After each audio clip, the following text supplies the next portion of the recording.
सिंधु सतलज का मैदान देखे थे, अब एक आता है गंगा का मैदान। तो गंगा का मैदान एक्चुअल में गंगा नदी है जी, और जो यमुना नदी है, गंगा और यमुना के बीच में जो बसा हुआ क्षेत्र है यही गंगा का मैदान कहा जाता है, और इनके आसपास का क्षेत्र। और इसकी प्रमुख नदियों में यमुना, घाघरा, गंडक, कोसी है।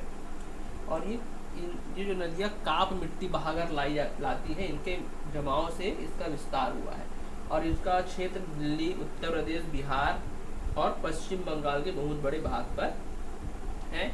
और इस भाग मैदान में भूमिगत जल कम गहराई पर मिलता है, क्योंकि बहुत सारी नदियाँ आई हैं तो जमीन के अंदर ज़्यादा गहरा पानी नहीं है, ऊपर ही ऊपर पानी है। और मैदान में मानसूनी हवाओं द्वारा भरपूर वर्षा भी होती है। कभी कभी नदियों में बाढ़ भी आती है, जिससे काफ़ी क्षति हो जाती है। इसलिए जो गंगा के मैदान, जो कोसी नदी है, कोसी नदी को इसलिए बिहार का शोक भी कहा जाता है। क्या कहा जाता है? बिहार का शोक। कारण ये है क्योंकि इस नदी पर हर साल अमूमन बाढ़ आती ही आती है। और ये जो पूरा क्षेत्र है अत्यधिक घना आबादी वाला क्षेत्र है, सघन आबादी। इसमें मेरठ, दिल्ली, मथुरा, आगरा जैसे बड़े बड़े शहर है, कोलकाता, पटना ना। और इस मैदान को 3 भाग में बांटते हैं।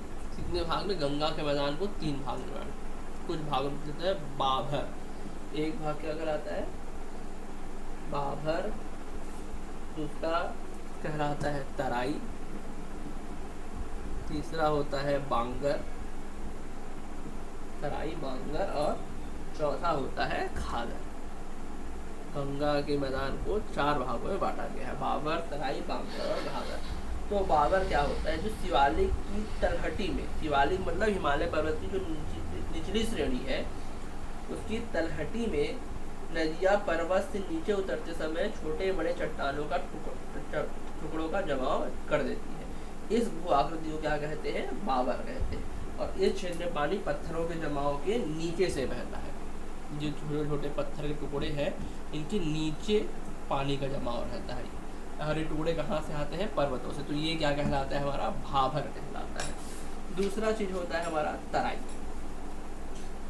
तब यहाँ पर देखो पहाड़ों से नदियाँ निकली और यहाँ पत्थरों के नीचे लुप्त हो गई। अब जब ये अचानक फिर भाबर प्रदेश में जो नदियाँ विलुप्त हो गई, ये मैदानी भाग में इधर आ गए, पत्थर के नीचे क्या आ गया? मैदान आ गया। मैदानी भागों में जब ये नदियाँ पुनः दिखाई देती है और उसका जो जल होता है अधिक विस्तृत क्षेत्र में फैल जाता है, जिससे ये क्षेत्र कैसा बन जाता है? दलदली क्षेत्र हो जाता है। तो यह जो क्षेत्र कहलाता है, जो दलदली क्षेत्र है, ये हमारा तराई कहलाता है। और इसी स्वतंत्रता के बाद इसी क्षेत्र में जैसे काफ़ी विकास होता है। फिर एक चीज़ आता है बांगर, जो उत्तरी मैदान है, सबका जो सबसे बड़ा भाग है, जो पुरानी जलोढ़ मिट्टी का बना है और यहाँ बाढ़ का पानी नहीं पहुँचता, इसे बांगर कहते हैं। और यह मैदान कैसा होता है? कम उपजाऊ है, मतलब जो कम उपजाऊ भूमि, कम उपजाऊ भूमि बांगर कहलाती है, जहाँ बाढ़ का पानी नहीं पहुँचता। फिर होता है खादर, जो वर्षा काल में नदियाँ बाढ़ के मैदान में प्रति वर्ष नवीन काप मिट्टी का निक्षेप करती है, और इन निक्षेपों को क्या कहते हैं? खादर कहते हैं। और ये अत्यधिक उपजाऊ क्षेत्र होते हैं, जैसे हमारा पूर्वी उत्तर प्रदेश, बिहार व पश्चिम बंगाल। मतलब प्रत्येक वर्ष बाढ़ आए, बाढ़ वाला क्षेत्र। देखो बाढ़ आने से क्या होता है? जो नदियों के अवसाद रहते हैं, ये हमारी नदी बहती हुई आई है और बाढ़ आ गया, तो नदी के जो किनारे हैं, यहाँ नदी के अवसाद जम जाते हैं।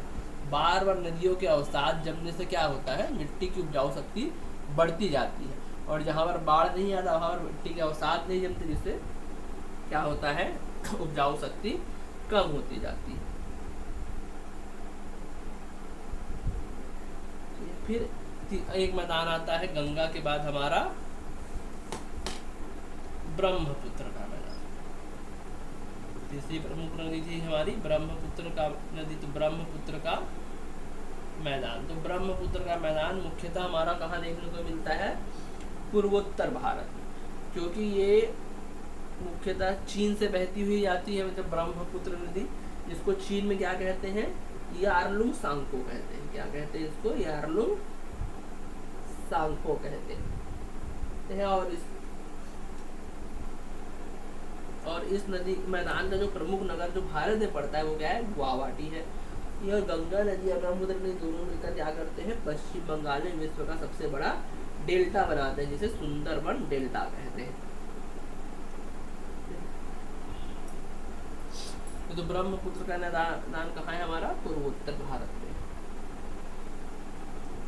फिर सागर, डेल्टा क्या होता है, सागर में मिलने के पूर्व जो नदी होती है अपनी वृद्धावस्था में होती है, और यहाँ पर नदी का ढाल अत्यंत मंद और जल का वेग भी कैसा हो जाता है, कम हो जाता है। मतलब बिल्कुल धीरे धीरे धीरे धीरे धीरे नदी बहती है, ऐसा खड़ा ढाल नहीं बहता, बिल्कुल ऐसा सीधा ढाल है। तो यहाँ पर नदी का पानी का वेग कम होता है, जिससे नदी में अवसाद बहने की क्षमता कम होती जाती है, ठीक है। और जो अवसाद रहते हैं वो अपने पार्ट पर क्या करने लगती है, जमा करने लगती है, जिसके कारण देखो बहुत सारे अवसाद आए, पार्ट पर जमते गए। अब यहाँ से नदी का पानी आगे नहीं बह पाता, तब नदी कई प्रकार की छोटी छोटी धाराओं में बट जाती है। तो ये जो बढ़ती है इसे ही क्या कहते हैं, इस निर्मित त्रिभुजाकार आकृतियों को कहा जाता है डेल्टा कहा जाता है। जिसमें सबसे प्रमुख है भारत में सुंदरबन डेल्टा।